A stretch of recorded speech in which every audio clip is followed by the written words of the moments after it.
Hello number ones, welcome back to my channel. This is the Metatron speaking. Have you ever heard of the idea of pouring boiling oil on your attacking enemies during a siege from a medieval castle? An almost ubiquitous form of defense in the medieval period. But how about we check it with the sources to see if this actually happened or no?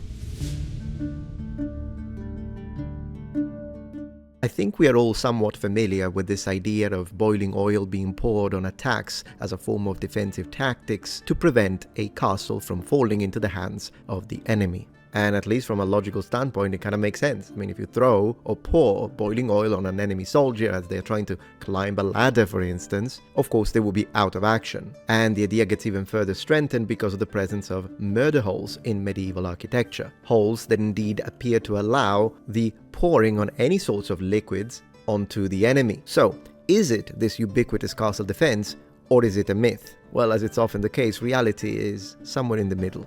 To give you a quick answer or an abstract before we dive into the sources, let's put it this way. We are talking about a half myth. So, did it ever happen?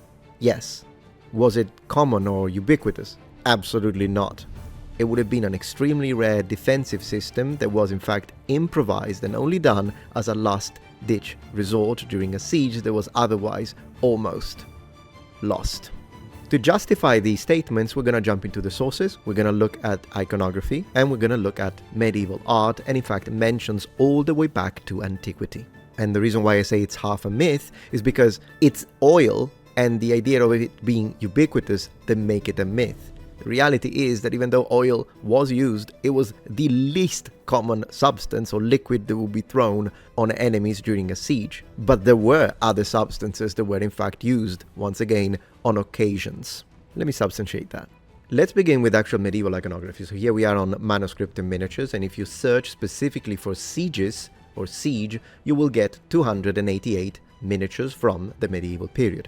And on these miniatures, as you look at the actual art from the Middle Ages, you'll notice that there is a plethora of defensive systems and strategies that have been used to try and defeat the assailants. We'll find, of course, crossbows, archers, slingers, hand-to-hand combat once the assailants or the enemy is reaching the top of the walls or the machicolations. We will see several objects dropped onto the enemies, possibly rocks or stones. Here again, more rocks and stones, and someone casually being stabbed to death and falling to his death. I mean, this one is very video game-like. So, as you'll see, you'll be hard-pressed to find images that actually show us a representation of a liquid, not even just oil, but a liquid being cast onto people. This doesn't mean that it was never done. You will find the occasional one, but it does suggest that it must have been, as I was mentioning, a last resort and a very rare occurrence during sieges. Moreover, during those times of desperations, all sorts of substances would have been used: boiling water, heated sand, quicklime or calcium oxide, pitch, tar, rocks and debris. Alright, that makes sense, also considering the expense, the price of a commodity such as oil, and the large quantities that you would need in order to make it into a systematic battlement defense for castles, in a widespread sense. But what about the sources? Do we have mentions of the usage of such implements during actual sieges from the period? When we look at the sources to answer this question, you do have to consider that what we're doing is a little bit of patchwork, as there were many other details that probably appeared more interesting or salient to the people that wrote these chronicles, rather than what kind of substances were thrown on the enemies. Before jumping into actual medieval sources, we should go back to classical antiquity to find one of the earliest mentions of the idea of using oil during a siege. In 67 AD, we have the siege of the castle of Iotapata in the Near East. The Roman commander Josephus Flavius writes in his Jewish Wars that boiling oil was indeed cast over the attacking Romans as a last resort due to the desperation of the besieged. In 332 BC, we have another mention, but this time is during the siege of Tyre, where the besieged were actually throwing fervent sand on the attacking troops led by Alexander the Great. And we are told how the sand will go through the armor, burning their eyes and their skin. By the way this is explained, it should be considered once again as a last-ditch resort before the fall of the town. Thus, beside the occasional sporadic mentions in classical antiquity, the only other case in which we are told about some sort of flammable substance used against their enemies in warfare is during naval battles, and we are talking about Greek fire. And we can find a sort of connection to the Middle Ages because Greek fire was used during the Crusades, and it was in fact one of the leading reasons as to why there were several battles, and naval battles specifically, where the Christians defeated the Saracens. Because of it, Greek fire being a sort of substance that we still don't know what it is, that was so flammable that not only it would ignite spontaneously upon contact, but it would be impossible to be quenched, at least with water. Hello, what you looking at? As you know, we have created a Metatron plushie for all of our fans and supporters, and we are really trying to hit 200 sales. We are 79% funded, and we have to hit 200 to be able to ensure the production. If you watching this right now were to get a plushie, we would hit 160, and then we would only be 40 short of ensuring production. If you like my content, please consider supporting me by getting a plushie today. Thank you so much. Having established that the usage of boiling oil during sieges is rare, what about tar and pitch? Now we're getting somewhere.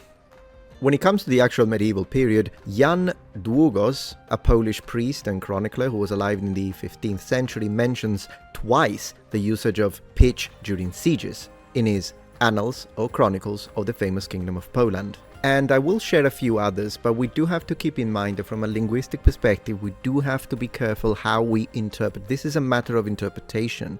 Maybe he meant pitch or wood pitch, but it's also possible that it was a matter of quicklime or simply rocks. Therefore, it is mentioned, but we're not 100% sure, and it depends on what translation you use.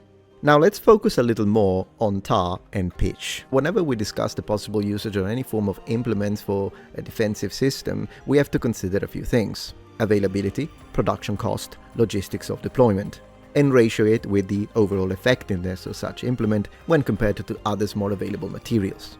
Possibly the first thing we should ask is the following: did medieval people have access to tar and pitch? And the answer to that is yes, they did. In fact, tar is extremely ancient, probably more than you think. For those who don't know, tar is a thick, black, sticky liquid composed of hydrocarbons and free carbon formed by the destructive distillation of various organic substances. It can be derived from all sorts, including wood, coal, petroleum, or peat. Additionally, similar tar-like materials can be obtained from fossil-based hydrocarbons like crude oil. When coal undergoes cooking to produce coal, tar emerges as a secondary byproduct of this process. The earliest documented references to the production of wood tar are found in the writings of Theophrastus from 371 to 287 BC and Pliny the Elder, 24 to 79 AD. The fundamental techniques of distillations have seen minimal change since antiquity and are broadly categorized into autothermic and allothermic methods. The first, autothermic, uses rudimentary tar kilns, a bit like we see in video games such as Conan or Valheim, where no physical barrier separates the central wood being processed from the surrounding burning fuel. In contrast, allothermic methods, which emerged in Slavic regions by the 7th century, involved more advanced systems, such as the stacked pot arrangement and progressively sophisticated kilns documented from the 13th century onward. Which means that a major difference between the way tar was produced in classical antiquity and the way it was produced in the medieval period would be observed. To be more specific, whenever tar is produced, what mankind is doing is using the pyrolysis process. The chemical decomposition of organic material through heat in the absence of oxygen produces tar, a viscous or semi-liquid substance comprising over 1,000 carbon-based compounds. This transformation is usually achieved by gradually boiling down tar to condense its solid components. What's incredible is that archaeological evidence traces the use of tar in Europe back to the Paleolithic period. And regardless of the period in question, its usages did not only envision an attack implement, but it was a common lubricant, also used on axle shafts, carts, and chariots later on. While it's difficult to estimate the market value of pitch and tar, at least we do have some mentions when it comes to the medieval period, through, for example, Queen Christine's of Denmark's household accounts from 1504 to 1506, which mentions multiple purchases of tar, used for all sorts of maintenance. And when compared to the price of, for example, pairs of shoes still provided on the same document, it becomes evident that a barrel of pitch constituted a valuable and economically significant commodity. Now, you remember that I briefly mentioned the Crusades. Well, during the First Crusade in 1099, and specifically during the Siege of Jerusalem, we have some mentions on how some of the defendants tried to attack the Christian war machines, not directly with tar in the sense of pouring it down as you normally imagine in movies, but in fact covering timbers in the substance and then trying to set the machines on fire. Crusaders didn't appreciate that. And it's interesting that that's just mentioned as one of the many things that were thrown, including rocks and of course all sorts of arrows and darts. Now, returning to the idea of the sort of architectural fittings that have to do with the development of the idea of the ubiquitous myth of pouring boiling oil on your offenders, of course we have to talk again a little bit about maculations. And in fact, not only maculations, which has these openings in castle battlements that do allow you to throw stuff at your opponents. I mean, look at this one, absolutely beautiful, look at this, breathtaking. But also bretèches, and if you don't know what they are these kind of little expanded balconies that also contain maculations. What's interesting is that in the early medieval period, these were extremely rare. They become a thing more commonly implemented in fortified structures from the 13th century onward, and in fact they become quite common in both Italy, France and Great Britain, fewer examples in Germany, and even fewer in, for example, castles in Denmark. What we do need to consider is that these were used for all sorts of implements to be thrown on the enemy, not just boiling oil. And in fact, oil, as we discussed, would have been one of the rarest. You could throw rocks, you could throw anything that could make use of gravity in order to cause physical damage to the assailants. Tar and pitch, as we discussed, sometimes. But of course, you could also use them the same way that you would a murder hole in any form of walls or tower to shoot through. What's interesting, however, so we shouldn't see them as, oh, these were literally built for the pouring of oil. No, they were built to hurt those soldiers that now are outside your field of vision because they're literally under your wall,